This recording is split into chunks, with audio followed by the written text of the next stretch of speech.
Pfefferspray, Elektroschocker, Messer, Schreckschusspistole, Softair oder klassisches Luftgewehr. Was ist verboten, was ist erlaubt? Das klären wir jetzt. Moin! Heute vergleichen wir mal keine Produkte und stellen noch keine vor, sondern in eigener Sache wollten wir uns mal ein bisschen mit dem Waffenrecht beschäftigen.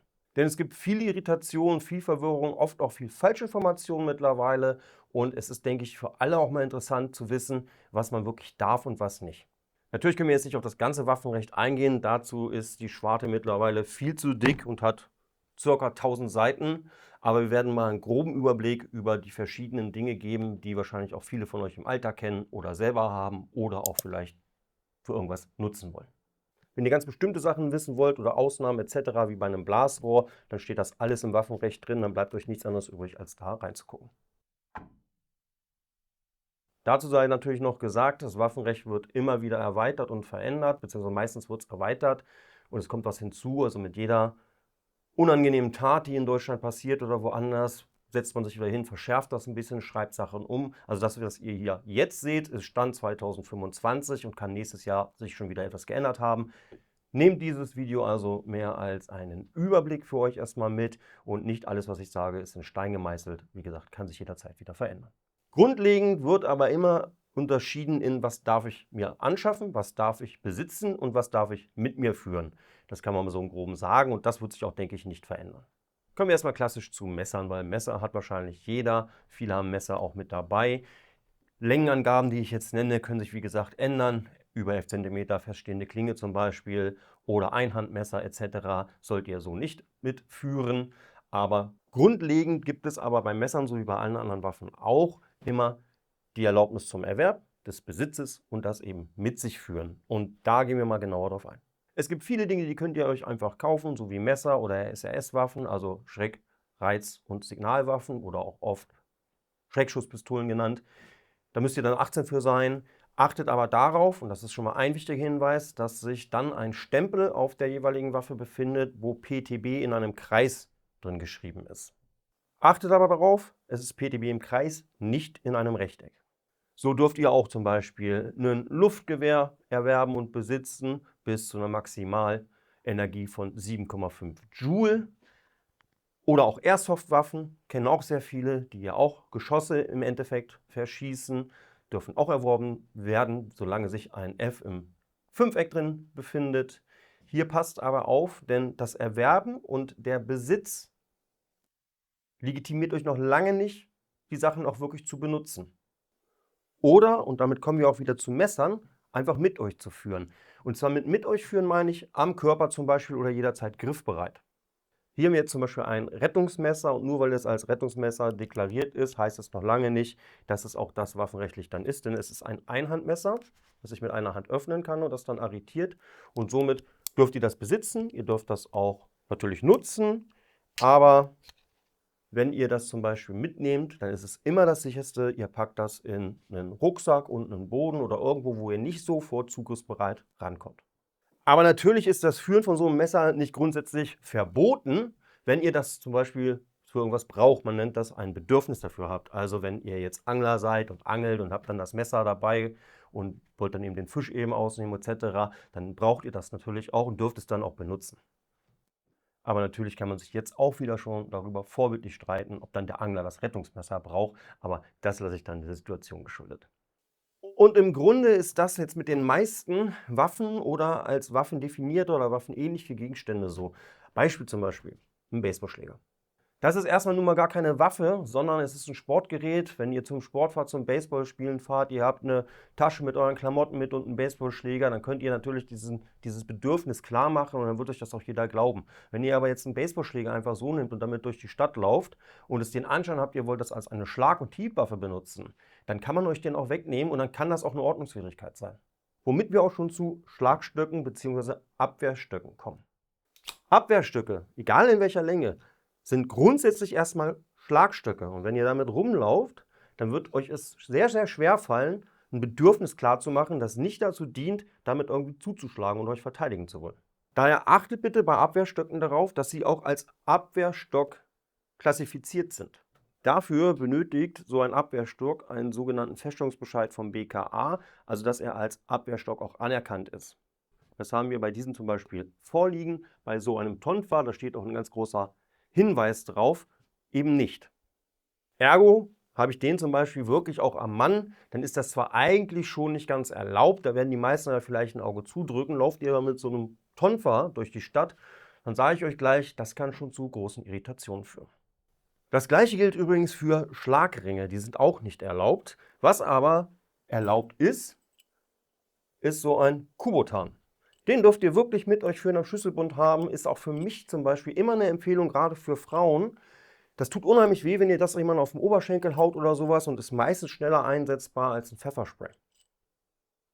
Womit wir auch zum nächsten Punkt kommen, und zwar Pfefferspray. Pfefferspray solltet ihr darauf achten, dass es ein Tierabwehrspray ist und als ein Tierabwehrspray auch deklariert ist. Und dann dürft ihr das auch mit euch führen, auch da wieder am besten in der Handtasche etc. und es dann gegen Tiere anwenden. Denkt das ist ein Tierabwehrspray. Sprüht das keiner Person ins Gesicht. Selbiges gilt übrigens für die sogenannten Elektroschocker oder Elektroimpulsgeräte, die, ja, wie gesagt, über einen elektronischen Schlag jemanden schocken könnt. Die dürft ihr durchaus haben und besitzen, aber schockt damit bitte niemanden. Auch Taser vor allem, die sind verboten. Also Elektroimpulsgeräte, die über eine weitere Entfernung gehen, dürft ihr eigentlich gar nicht nutzen.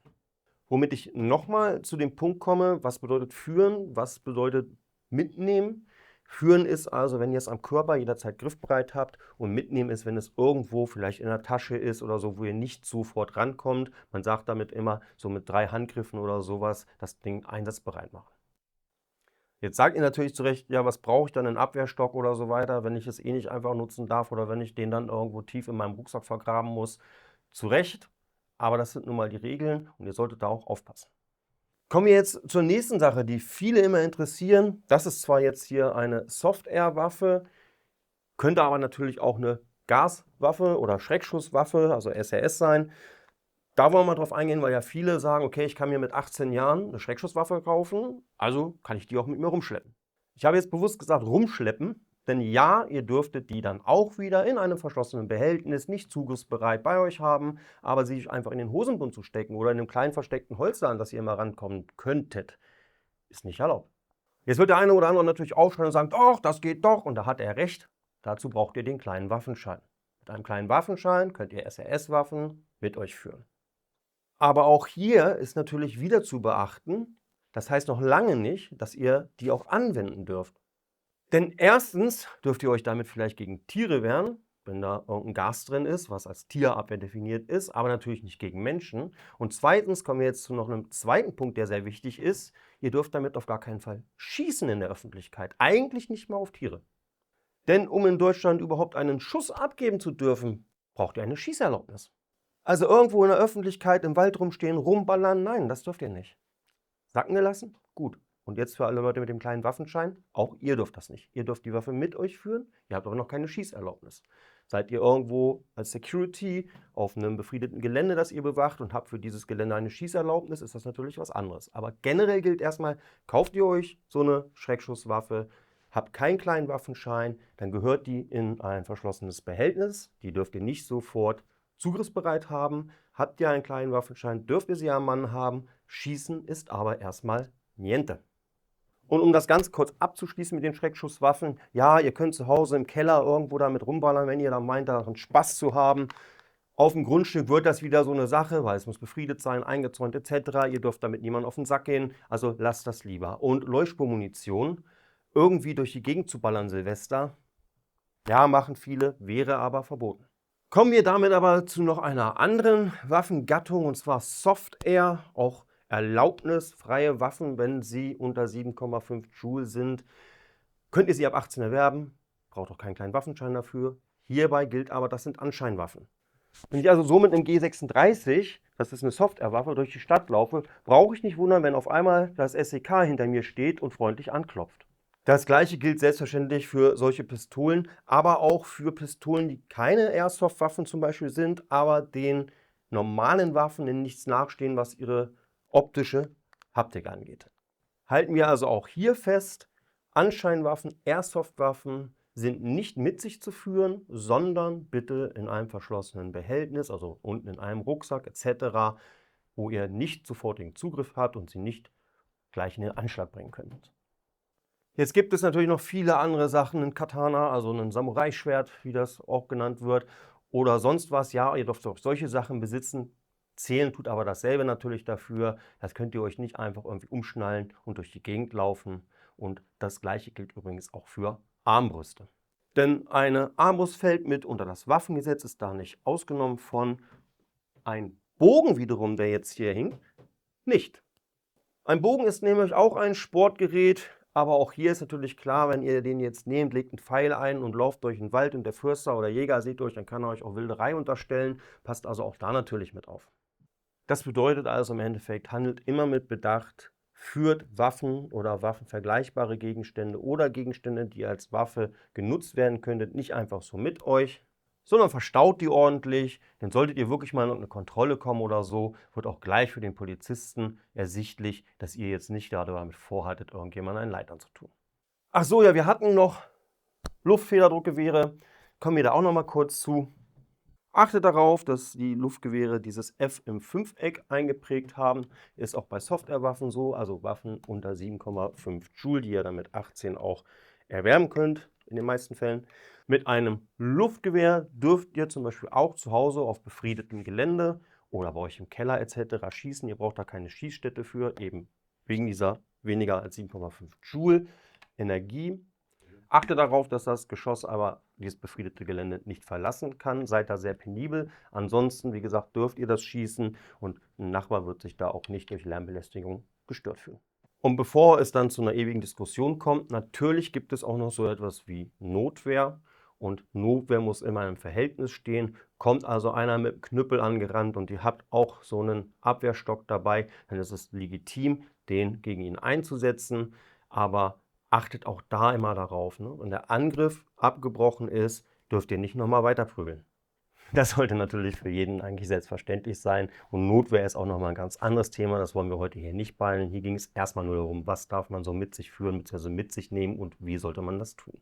Viele von euch wissen das wahrscheinlich alles schon, stecken auch noch viel tiefer im Thema, weil sie vielleicht selber auch Sportschütze sind, Jäger oder sonst was. Jäger haben da eh nochmal eine ganz andere Berechtigung, was das Führen von Waffen angeht.